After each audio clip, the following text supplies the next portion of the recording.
Salam sehat, Bapak Ibu, Sobat Muda yang berbahagia. Kalau mau ngomong topik yang sama, pasti bosen deh. Mengupas topik yang up to date, pasti banyak yang sudah tahu.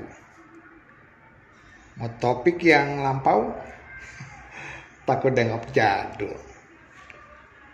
Tapi Bapak Ibu Sobat Muda, permasalahannya, problem kehidupan kita selalu sama. Itu loh permasalahannya. Musuh kita selalu sama. Apa itu? Keegoan. Tak mau mengalah. Merasa paling benar. Hidup merasa kurang terus dalam hal materi.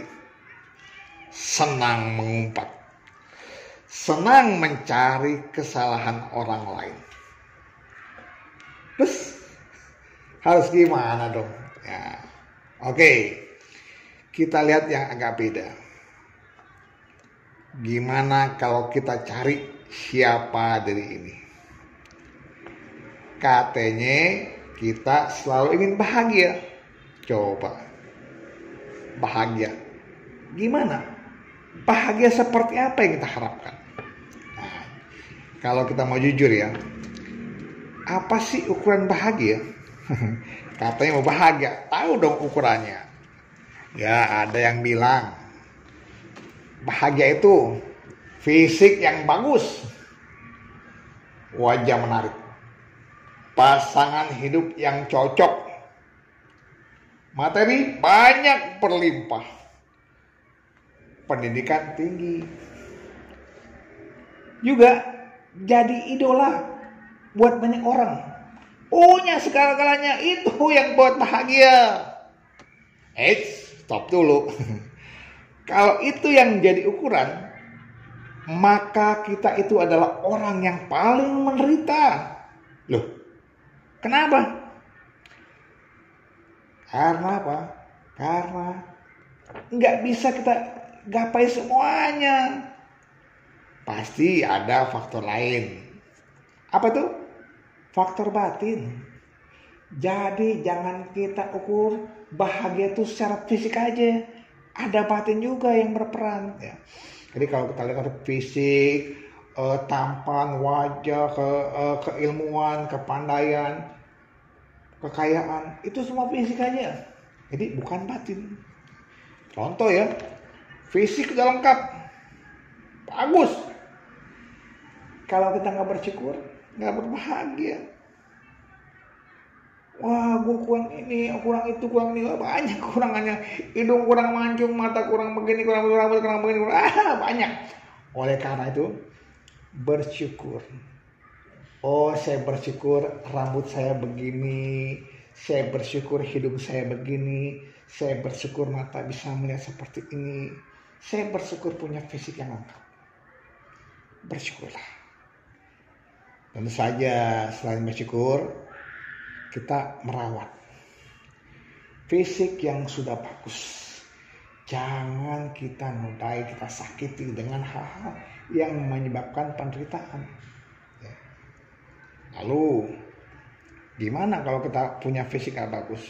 Ya, kembangkan kebaikan, rawat. Ya, kalau kita sudah punya fisik yang bagus, rawat. Juga senang membantu orang lain, jaga kesehatan, senang menyokong orang-orang yang butuh bantuan. Ya. Bila tidak bagus pun, tetap bersyukur. Kalaupun fisik kita nggak bagus, tetap bersyukur. Karena apa? Karena kesempatan ini, saat ini kita masih jadi manusia dan punya kesempatan untuk jadi Buddha. Kita belajar, bisa belajar Dharma, bisa mengembangkan kebaikan sehingga bisa menyempurnakan paramita-paramita kebaikan yang bisa kita kumpulkan. Bapak Ibu Sobat Muda, memiliki pasangan hidup yang sepadan, ini juga berkah. Oleh karena itu, selesaikanlah karma perjodohan kita saat ini dengan bijak, dengan bijaksana, agar hidup kita bahagia lahir batin. Bila materi yang banyak jadi ukuran bahagia, Bapak Ibu, coba berapa banyak materi yang harus kita miliki? Berapa banyak?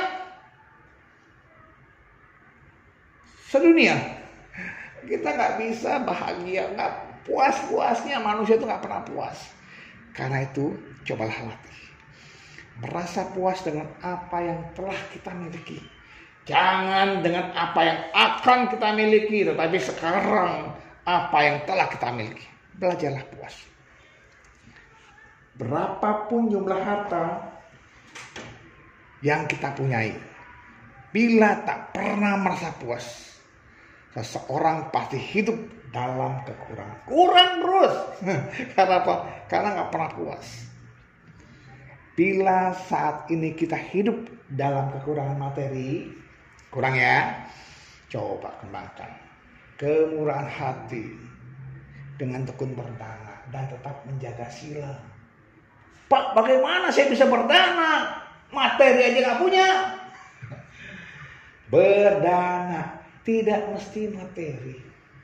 Kita bisa berdana ide, berdana tenaga, atau berdana hal-hal lain yang bisa membuat orang bahagia. Bapak Ibu Sobat Muda, menjadi pengantar makanan orang yang berdana itu pun merupakan bentuk dana yang bisa kita berikan. Jadi jangan berkecil hati. Ketika kita tidak punya materi, berdanalah dalam bentuk hal lain. Kemudian Bapak Ibu Sobat Muda, benarkah pendidikan yang tinggi adalah jadi standar ukuran bahagia? Tidak. Memang sekarang kita hidup pada zaman serba teknologi. Tapi ingat, ini bukan ukuran bahagia.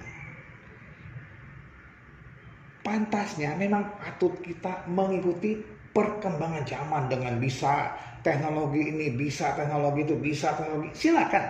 Tetapi ingat, batin kita pun butuh sesuatu yang tidak bisa didapatkan dari teknologi. Apa? Bagaimana? Tekunlah bermeditasi. Gemarlah membaca ayat-ayat suci. Rajin mengikuti puja bakti. Mendengarkan dharma desana. Rajin berdana. Melakukan pelimpahan jasa. Ini perlu. Makanan batin yang memang tidak bisa diberikan oleh teknologi. Bapak Ibu Sobat Muda, kita memang sepatutnya melek teknologi, mampu menggunakannya untuk menambah kemajuan dalam hal karya kita. Ya, itulah. Maka itu pada kesempatan yang berbahagia ini kita kembali membawa kebahagiaan bukan hanya dari fisik, tapi juga mengembangkan kemajuan batin.